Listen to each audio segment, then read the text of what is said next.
বড় শহরের অনেক অন্ধকার গলিতে প্রতি রাতে একটা নেশার জগৎ জেগে ওঠে। সেখানে সমাজের সমস্ত শ্রেণী থেকে যুবকরা এসে থাকে, যারা সমস্ত আত্মীয় স্বজনকে ছেড়ে নিজেরা নেশার টানে ভেসে চলে। মদ আর ড্রাগের নেশা। সভ্য সমাজ এদের দেখেও উপেক্ষা করে যায়। খুব বেশি হলে হাউজিং কলোনির মিটিংয়ে সামান্য বিরোধিতা, কিন্তু এদের আটকানো বা শোধরানোর জন্য কোনো দৃঢ় পদক্ষেপ নেওয়া হয় না। এই নীরবতা অপরাধকে আমন্ত্রণ জানায়।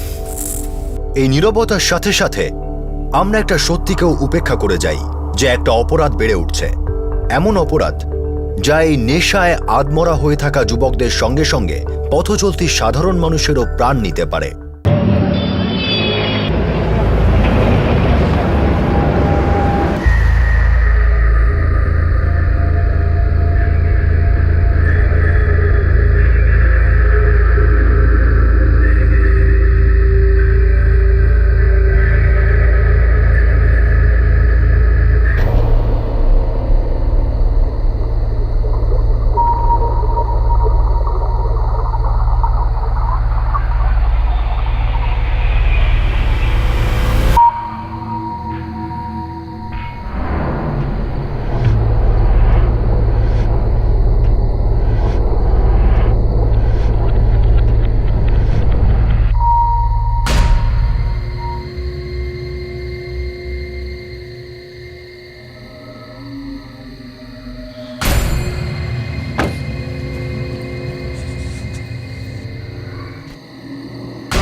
স্যার, পিসিআর 7 থেকে কল এসেছে, জাহাঙ্গীরবাগে লাশ পাওয়া গেছে।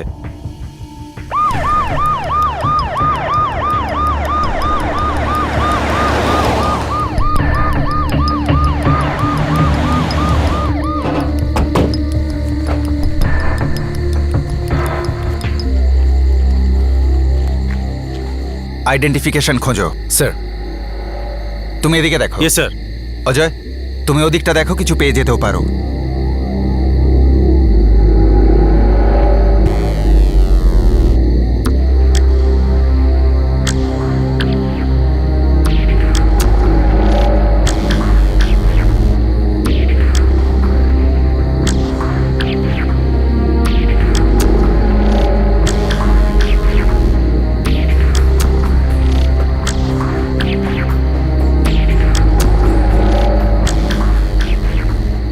স্যার, কোনো আইডেন্টিফিকেশন নেই। ব্লাইন্ড কেস, অ্যাম্বুলেন্স ডাকো। হ্যালো, গলা কাটা হয়েছে, বুকেও কিছু স্ট্যাবিং এর চিহ্ন আছে। মৃত্যু কখন হয়েছে ডক্টর? তা প্রায় 4-5 ঘন্টা আগে। কিন্তু বডিতে আমরা কোনো আইডেন্টিফিকেশন পাইনি। লোকটার বয়স 25 থেকে 30 বছরের মধ্যে। আর হ্যাঁ, সুন্নত হয়নি। এর জামা কাপড় দেখে তো মনে হচ্ছে না এ আপার ক্লাস লোক ছিল, খুব বেশি হলে lower middle class. Benchmark fashions 7টা ব্যাগ পাওয়া গেছে, হয়তো এই কোম্পানির সাথে যুক্ত ছিল। অ্যাড্রেস কি আছে? কেসো প্লাজা, কাপাসওয়াড়া, নিউ দিল্লি। এটা তো কাছেই না? হ্যাঁ স্যার, একটা ছোট শপিং মল কাছেই। সিং, খবর নাও এই মলটা কখন খোলে। পুলিশ একটা লাশ পেয়েছিল যার বয়স 25 থেকে 30 বছরের মধ্যে। তার কাছ থেকে একটা কাপড়ের ব্যাগ পাওয়া যায়, যেটা নিকটবর্তী মলের একটা কাপড়ের দোকানের ছিল। এটা ছাড়া পুলিশের কাছে আর কোনো সূত্র ছিল না। কিন্তু পুলিশ ইনভেস্টিগেশনের জগতে সূত্রের একটা বিন্দু, একটা আভাস, একটা টুকরো তদন্তের তালার চাবি হতে পারে। সবার আগে এটা জানার ছিল যে এই লোকটা কে ছিল।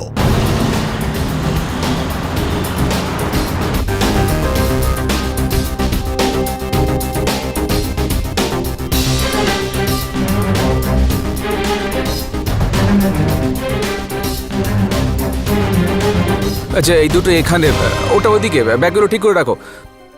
হ্যাঁ স্যার, বলুন স্যার, কি দেখাবো স্যার? দিল্লি পুলিশ। আমি কি সাহায্য করতে পারি? এই ব্যাগ আপনার দোকানের? হ্যাঁ স্যার। এটা কে? স্যার, আমি জানি না একে। এর কাছেই আমরা আপনার দোকানের ব্যাগ পেয়েছি, 7টা ব্যাগ। একে দেখে আমাদের মনে হয়নি যে এর আপনার দোকান থেকে এত শপিং করার সামর্থ্য আছে। স্যার, আমি সত্যি জানি না একে। আপনার এমপ্লয়ি ছিল? স্যার আমি এক্ষুনি তো বললাম আমি এই লোকটাকে চিনি না স্যার। আর আমিও এক্ষুনি আপনাকে আবার জিজ্ঞেস করছি যে লোকটা কে। আপনি আমাদের কাছে কিছু লুকোচ্ছেন না তো? স্যার আমি দিব্যি করে বলছি স্যার, এই লোকটা এখানে কাজ করতো না, আর আমি একে আগে কখনো দেখিনি স্যার। তাহলে আপনার দোকানের এত ব্যাগ কোথা থেকে পেল, তাও এমন নতুন যেন 2-1 দিনের পুরনো? স্যার আমাদের দোকান তো বেঞ্চমার্ক ফ্যাশনের একটা সামান্য আউটলেট, কাপড় তো সোজা ফ্যাক্টরি থেকেই আসে, আর সঙ্গে ব্যাগও। হয়তো এই লোকটা ফ্যাক্টরির সঙ্গে যুক্ত। বেঞ্চমার্ক ফ্যাশনের ফ্যাক্টরিটা কোথায়? স্যার গুরগাঁওতে।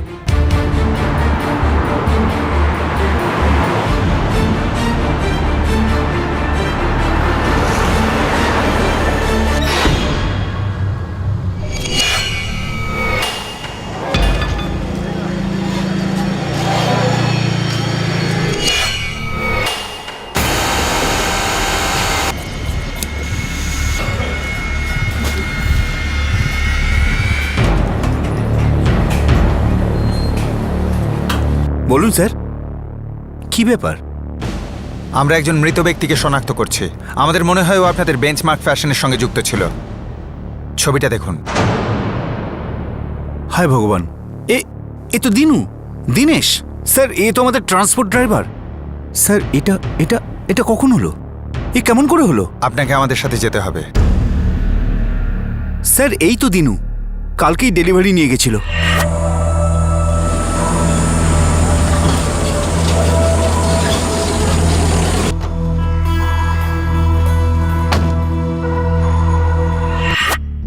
আমাদের সমস্ত ডিটেল চাই যে আপনাদের কাছে আছে। বাড়ির ঠিকানা, বাড়ির ব্যাপারে, বন্ধুদের ব্যাপারে সবকিছু। আমাদের কাছে এসব কিচ্ছু নেই। আপনার কর্মচারী ছিল, আপনি কোনো রেকর্ড রাখেননি? স্যার আমাদের এখানে ড্রাইভার ট্রান্সপোর্ট কন্ট্রাক্টর পাঠায়, আমরা শুধু গাড়ির নম্বর আর যাওয়া আসার রেকর্ডটা রাখি। আপনার ট্রান্সপোর্ট কন্ট্রাক্টরকে? Lucky transport.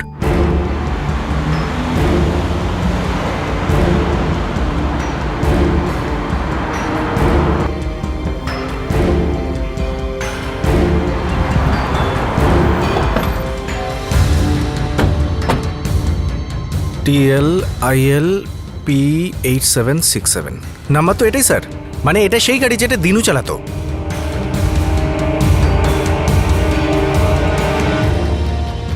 শাস্ত্রী অকাল স্যার, কি হয়েছে, কি ব্যাপার স্যার?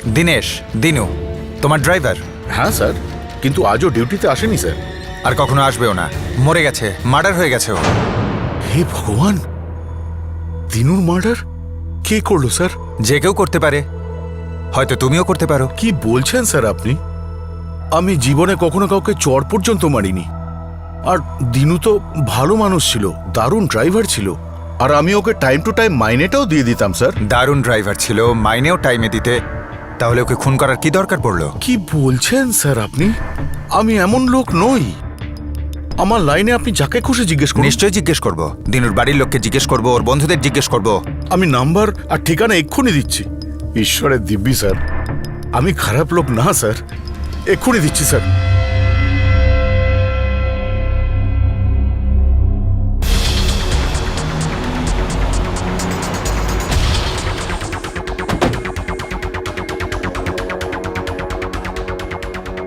তেরো বাই 156 এখানেই কোথাও হবে স্যার। চলো।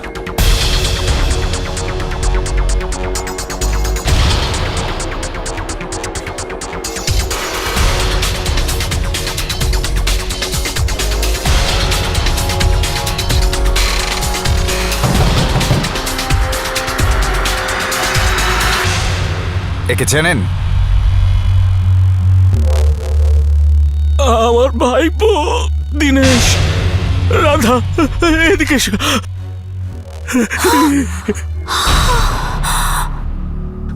সাহেব, এই আমার ভাইপো দিনু।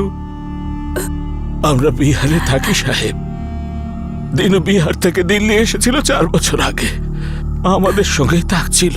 ও ড্রাইভারের চাকরি পেয়ে গেছিল একটা ট্রান্সপোর্ট কোম্পানি। 2 দিন ধরে ওকে শনাক্ত করার জন্য আমরা পাগলের মতো ছুটছি। 2 দিন ধরে বাড়ি ফেরেনিও। আপনাদের কোনো চিন্তা হয়নি? পুলিশে কমপ্লেন করেননি কেন? আমি কি করে জানবো সাহেব যে ও 2 দিন ধরে নিরুদ্দেশ? ও তো 1 বছর ধরে আলাদা ছিল। যখন বিহার থেকে এসেছিল 3 বছর আমাদের সঙ্গেই ছিল, আর তারপরে ও নিজের একটা ঘর আলাদা ভাড়া নেয়। হ্যাঁ সাহেব, মাঝে মাঝে দেখা করতে আসতো। দিনুর বাবা মা ভাই বোন কেউ আছে দিল্লিতে? দিনুর বাবা আমার বড় ভাই, দাদা আর বৌদি দুজনেই বিহারে আছেন। দুজনের একমাত্র সন্তান ছিল, কোনো ভাই বোন নেই। ঠিকঠাক রোজগার করে পাঠিয়ে দিত, না জানি কার নজর লেগে গেল সাহেব। দিনুকে কে মেরে দিয়েছে? না, এখনো কিছু জানা যায়নি। আপনি ওর বাড়িতে একটা খবর দিন।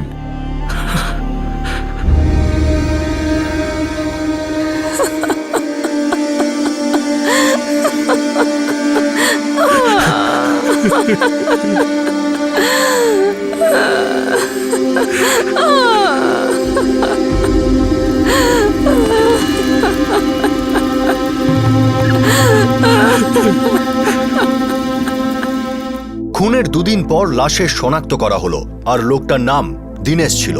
ট্রান্সপোর্ট ড্রাইভার ছিল, বিহারের বাসিন্দা ছিল। সে তার বুড়ো বাবা মায়ের একমাত্র ছেলে ছিল।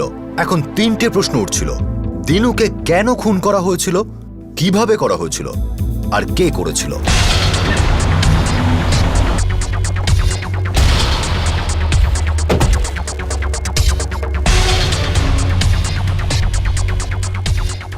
স্যার দিনুর বাড়িতে তো তালা লাগানো।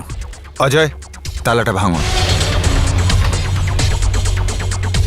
রামলাল, স্যার। খবর নাও এর মালিককে। Yes sir.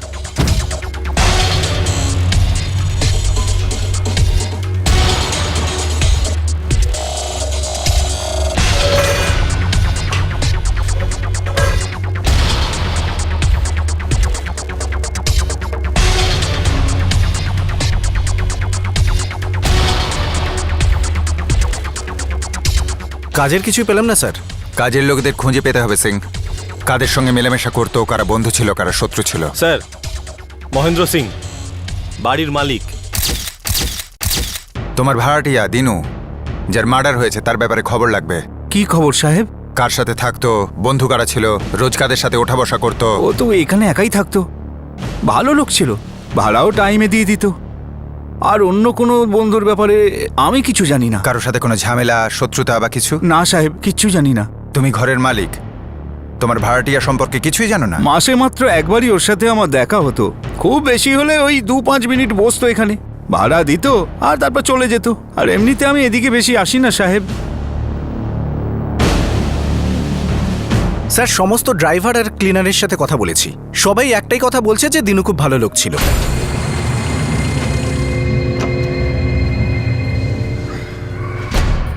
কর্মঠ লোক ছিল, মাসে 7,000 টাকা রোজগার করত, বুড়ো মা বাপকে টাকা পাঠাতো। এমন লোককে কেউ খুন করবে কেন? আর লাশই বা এমন শুনশান জায়গায় পাওয়া গেল কেন? স্যার, যে শুনশান জায়গায় দিনুর লাশ পাওয়া গেছিল সেখানে কিছু আছে। আমার জায়গাটা কেমন গোলমেলে লাগলো। আমাদের আবার তদন্ত করা উচিত। আর এমনিতে জায়গাটা দিনুর বাড়ি থেকে খুব দূরে না, মাত্র 5 মিনিটের পথ। হয়তো দিনু কারোর সাথে ওখানে কোনো কাজে গিয়েছিল আর ওখানে ওকে খুন করে দেয়। গাড়ি বার করো। Yes sir.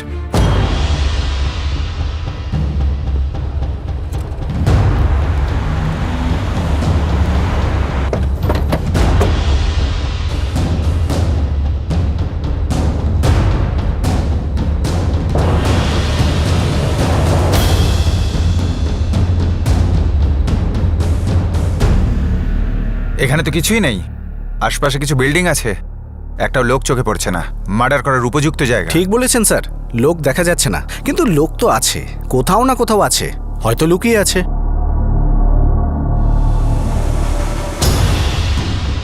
সিং, আমি ওই ফলওয়ালাটার সাথে কথা বলছি। তুমি আশপাশটা দেখো, কাউকে না কাউকে নিশ্চয়ই পাবে। স্যার।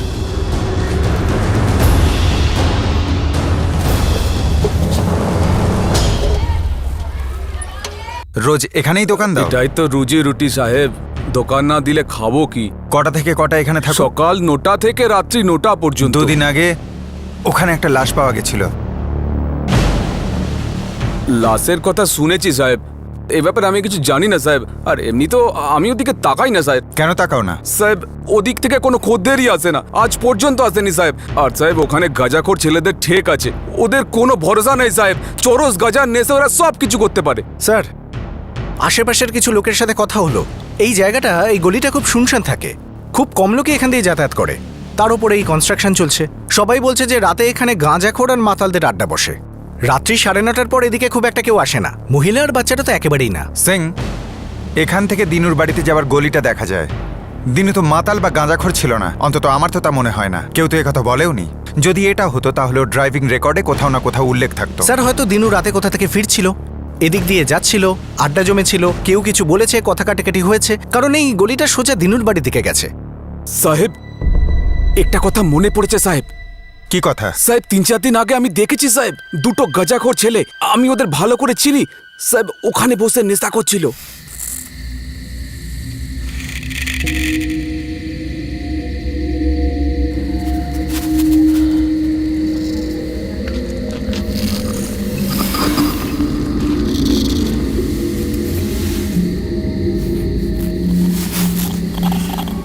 আর সাহেব, 2 দিন আগে আমি আমার দোকান তুলে ফিরছিলাম, ওরা দুজন এসে হাজির হলো সাহেব।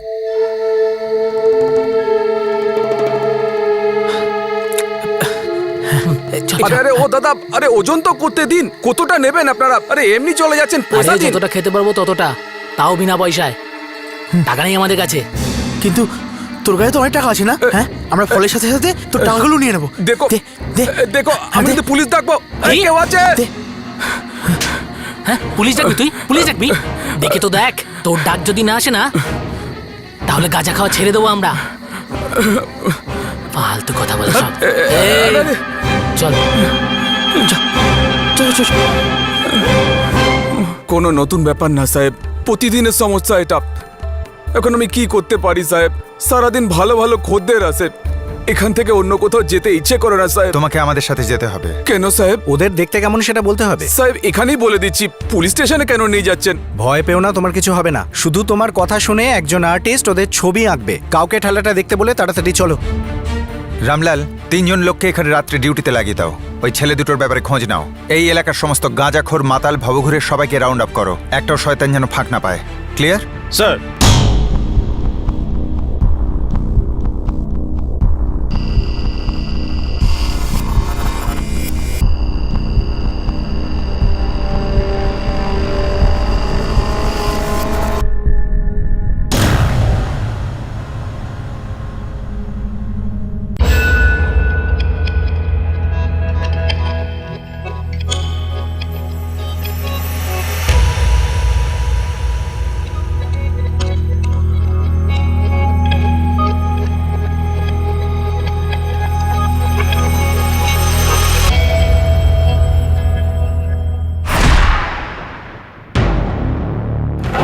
স্যার, সব মিলিয়ে 7টা নেশাখোর পাওয়া গেছে। সব কটাকে লকআপে ভরেছি। হয়তো এরা দুজন ওদের মধ্যেই আছে। চলো।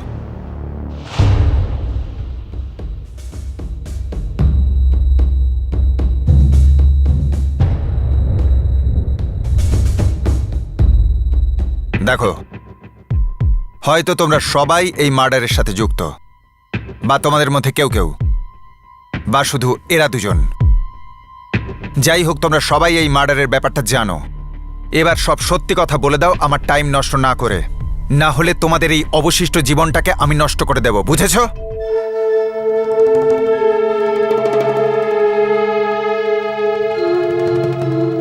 স্যার, এটা চন্দু আর এটা পঙ্কজ।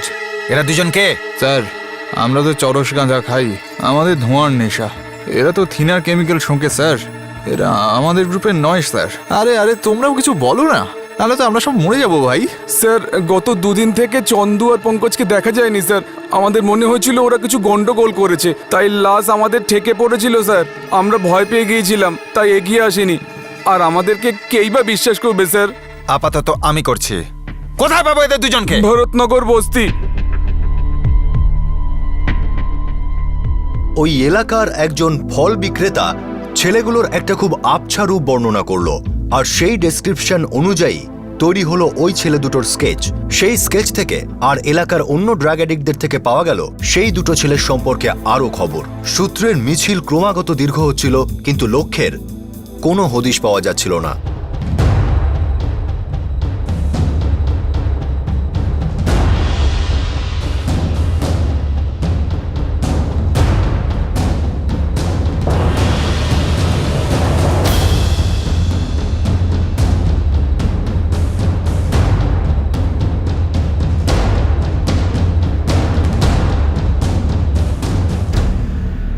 স্যার এই ভরতনগর তো বিশাল বড় এলাকা, কমপক্ষে ১,৫০০ ঝুপড়ি আছে। স্যার ১,৫০০ ঝুপড়ির মধ্যে খোঁজা মানে তো খড়ের গাদায় সূচ খোঁজার মতো। আমরা সূচ খুঁজছি, বিষাক্ত সূচ, নেশায় ভরপুর সূচ। আমরা ওগুলোকে না খুঁজে পেলে ওগুলো আরো ফুটবে, এলোপাথারি ফুটবে, তারপর আরো লাশ পাওয়া যাবে। ঠিক বলেছেন স্যার, আমাদের যে করেই হোক এদের ধরতেই হবে। আমি নিশ্চিত ওরা এখানেই আছে, এলাকা ছেড়ে কোথাও যায়নি। সিং, স্যার ওদের খুঁজে বার করবই।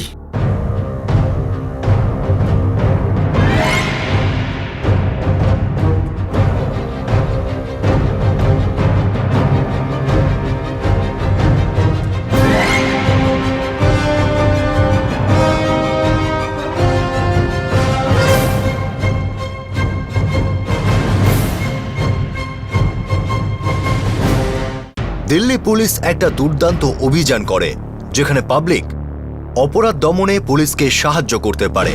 স্কিমের নাম B the eye and ear of the police. পুলিশের চোখ আর কানের কাজ করুন। এই স্কিমের মাধ্যমে পুলিশ পাবলিককে তার এলাকায় অপরাধ বন্ধ করতে সাহায্যের সুযোগ করে দেয়। লোকেদের উৎসাহ দেওয়া হয় যাতে তারা তাদের এলাকার আশেপাশের সমস্ত অসামাজিক লোকজনের খবর পুলিশকে সর্বদা দিতে থাকে।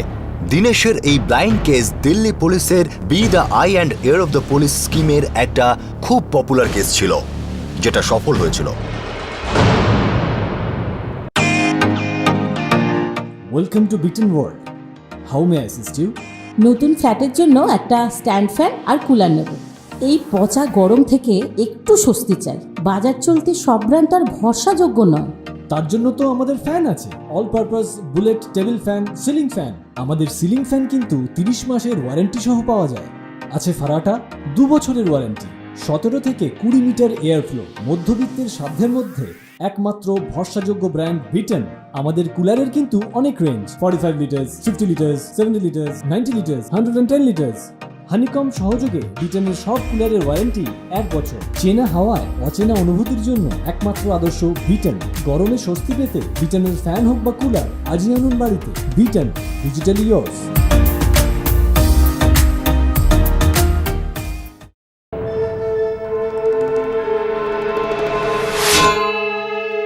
আমার নাম রতন স্যার, আমি ভরতনগর এলাকার এস্টেট এজেন্ট। তুমি জানো ওদের দুজনকে আমরা কোথায় পাবো? একদম স্যার, কালকেই দুজনে ফোন করেছিল আমাকে, নতুন ঘর খুঁজছে। এখন কোথায় থাকে? 76 নম্বর বাড়িতে। আমি পাইয়ে দিয়েছিলাম স্যার। কবে পাইয়ে দিয়েছিলে? 1 বছর হতে চললো। আসলে স্যার আপনার লাগানো ছবি দেখে ওই বাড়ির মালিক আমাকে ফোন করেছিল, আমাকে বলল এরা দুজন ওই বাড়ি ছেড়ে দেবার তালে আছে। ওরা বাড়ি তো ছাড়বেই, কিন্তু অন্য কোথাও যাবে না, সোজা লকআপে ঢুকবে।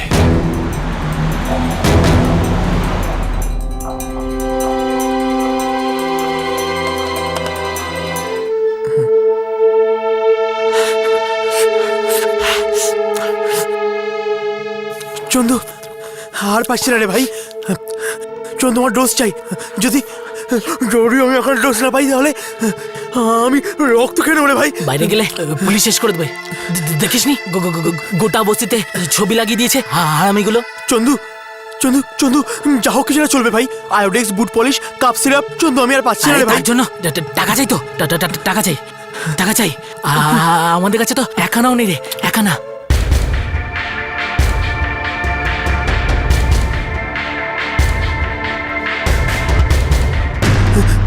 চন্দু চন্দু চন্দু আমি মরে যাবো ভাই। চন্দু চন্দু তুই তুই তুই দাঁড়া, আমি ডোজ নিয়ে আসছি। আরে পাগলা, শুনলি না আমি কি বললাম? আমাদের কাছে কিচ্ছু নেই। কাঙাল হয়ে গেছি আমরা, কাঙাল হয়ে গেছি আমরা। এখন কি করব? চন্দু ভাই কাউকে একটা ধরি। হ্যাঁ, যাকে সামনে পাবো তাকে। চন্দু আমি যদি ডোজ না পাই না আমার মাথা ফেটে যাচ্ছে ভাই। আমি পাচ্ছি না। চন্দু আমার মাথায় খুব যন্ত্রণা করছে রে ভাই। এটা? হ্যাঁ স্যার। কে রে তুই? আমি রতন। ফোন করেছিলে না তুমি? রতন? হ্যাঁ রতন। পুলিশ! আরে পালা, পুলিশ পালা!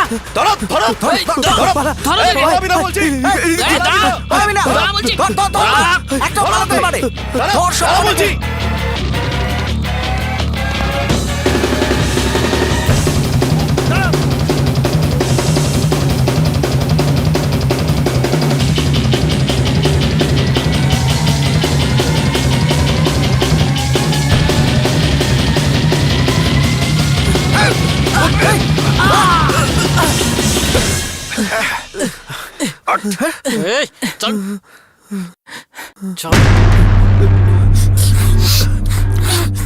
তোমরা একে খুন করেছো? দিনেশ, দিনু, একবার এক বোতল থিনার আনিয়ে দিন না সাহেব, সব বলে দেবো।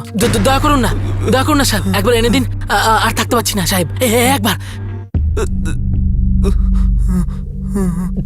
নেশা ছাড়িয়ে দেব তোমাদের, রিহ্যাব সেন্টারে পাঠাবো। জীবনটা আবার সুন্দর হয়ে যাবে তোমাদের, কিন্তু তার আগে তোমাদের সব সত্যি কথা বলতে হবে। যদি ফালতু ড্রামা করো না, তাহলে লকআপে পৌঁছবে। নেশা তো পাবেই না, সাহায্যও পাবে না, বুঝলে? স্যার, ডোজের জন্য টাকার দরকার ছিল, তাই ওকে মেরে ফেলেছি স্যার। 11, 12, 13, 14, 15। চন্দু, এইখানে তো 15 টাকা আছে রে ভাই। এ দিয়ে থিনারের একটা ফোঁটাও কিনতে পারবো না রে ভাই। শালা, বলেছিলাম না কালকের জন্য কিছু রাখ। সব শেষ করে দিলি, সব শেষ করে দিলি। কি করবো রে ভাই, মাথা ঠিক রাখতে পারিনি। চন্দু, সব ছাড় না, বল না এখন কি করবো। কোনো মুরগি ধরতে হবে। চন্দু, পকেট মারি। কিন্তু শালা, লোকটা যদি ভিখারি হয় তো? সমস্ত পরিশ্রম জলে যাবে তো, সব জলে যাবে। চন্দু, চন্দু, তাহলে কি করবো?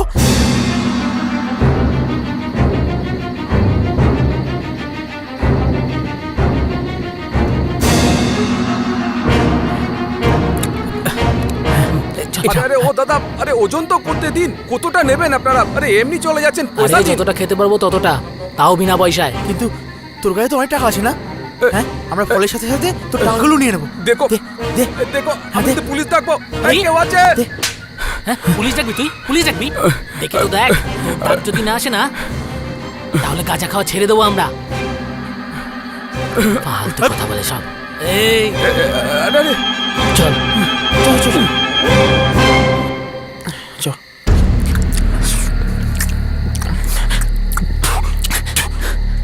যদি এই আপেলগুলো একটু পচা হতো, তাহলে এতে একটু হলেও নেশা থাকতো। কিন্তু শালা হারামজাদা, এগুলো সব কটাই তাজা। আরে দাঁড়া না, কেউ না কেউ তো আসবে, মালদার লোক, যে আমাদের ডোজের ব্যবস্থা করবে।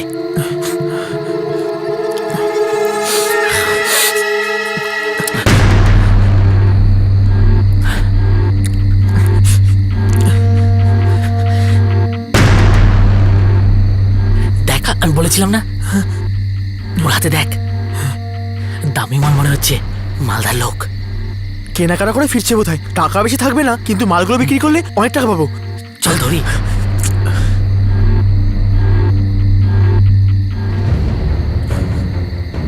এই দাঁড়া, দাঁড়া, এই দাঁড়া দাঁড়া, যা মাল আছে বের কর। আরে পকেট খালি কর। আরে এগুলো দে। আরে আমার কাছে টাকা নেই ভাই। আরে ছাড় না। টাকা দে, টাকা দে। এর মধ্যে কিছু নেই। আচ্ছা, কিচ্ছু নেই? আচ্ছা, তাহলে দে, কিছু নেই। আমায় দিয়ে দে, দে দে দে দিয়ে দে। দে, চল। আরে দে, ছাড় না।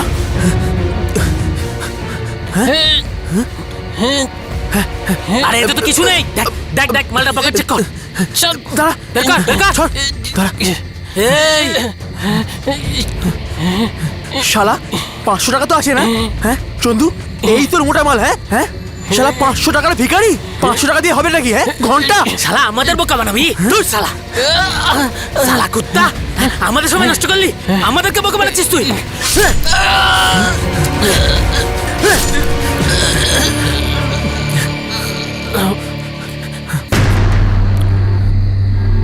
শালা, এটা পিছু টাকা পাওয়া যাবে। আরে, এটা দিয়ে তো শুধু আজকের দিনটা চলবে, কালকে কি করব? আরে কালকেরটা কাল দেখা যাবে।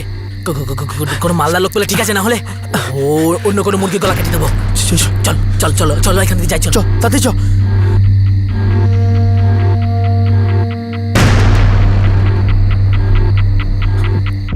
স্যার, ওই 500 টাকা দিয়ে আমরা আগে ডিনার কিনেছিলাম স্যার। তারপর মুরগি খেলাম, আর সব টাকা এক রাতেই উড়িয়ে দিয়েছে স্যার। কালকের জন্য কিছু বাঁচেইনি। আমাদের অবস্থা খুব খারাপ ছিল সাহেব, খুব খারাপ ছিল, খুব।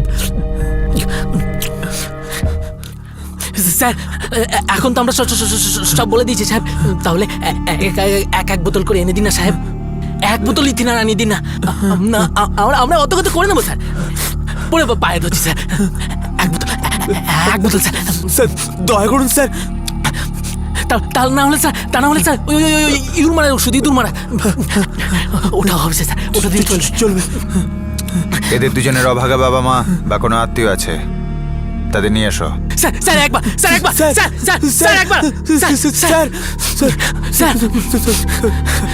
স্যার বোতল।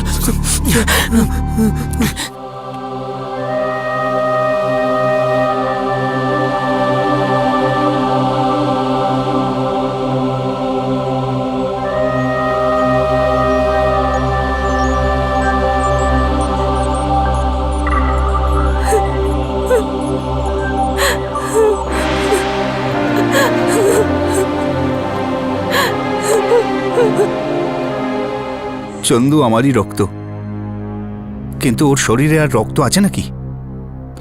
2 বছর পর আজ এই হতভাগাটার মুখটা দেখলাম। আমার ছেলে পঙ্কজ একদম সরল ছিল। ওই চন্দু ওকে নেশা ধরিয়েছিল, সর্বনাশ করেছে আমার পঙ্কজের। আপনারা চন্দুর সাথে যা খুশি করুন, এখন ওর প্রতি আমার কোনো দায়িত্ব নেই।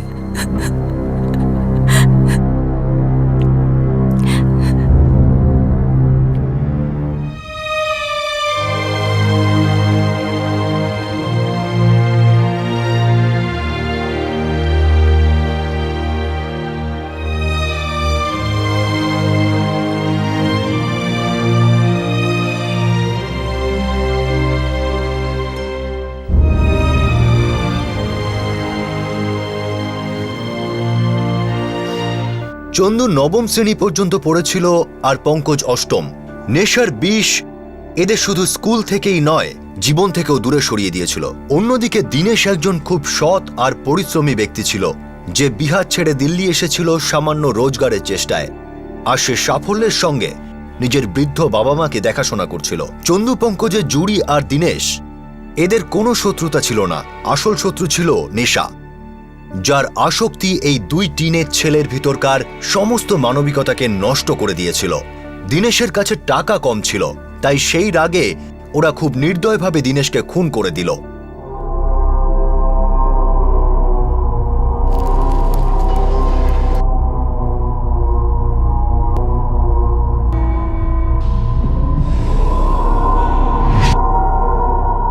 ভারতবর্ষের অনেক বড় শহরের অন্ধকার গলিতে ড্রাগের ক্যান্সার চতুর্দিকে বিশালভাবে ছড়িয়ে পড়ছে।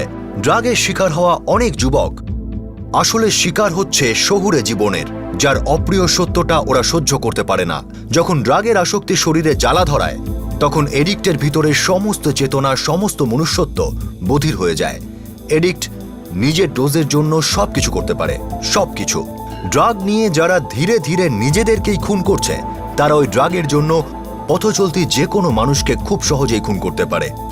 সরকার আর সমাজ উভয়কে মিলেই রিহ্যাবিলিটেশন, রোজগার যোজনা আর কাউন্সেলিংয়ের মতো সমস্ত পদক্ষেপ নেওয়া উচিত। ক্রাইম পেট্রোল ড্রাগ এডিক্ট আর তাদের মা বাবার প্রতি সহানুভূতিশীল, কিন্তু সমাজে ঘুরে বেড়ানো ড্রাগ এডিক্টরা একটা ভয়ঙ্কর বিপদের সংকেত, যে পথচলতি সাধারণ মানুষের জীবনও সুরক্ষিত নেই। আমরা প্রশাসনকে অনুরোধ করছি তারা যেন সাধারণ মানুষের জন্য রাস্তাটাকে নিরাপদ করে, বিপজ্জনক ড্রাগ এডিক্টদের অবাধে ঘুরতে না দেয়, তাদের দ্রুত রিহ্যাবিলিটেশনে পাঠিয়ে দেয়। কাল আপনাদের সাথে আবার দেখা হবে, ততক্ষণ নিজের খেয়াল রাখবেন, সুরক্ষিত থাকবেন। জয় হিন্দ।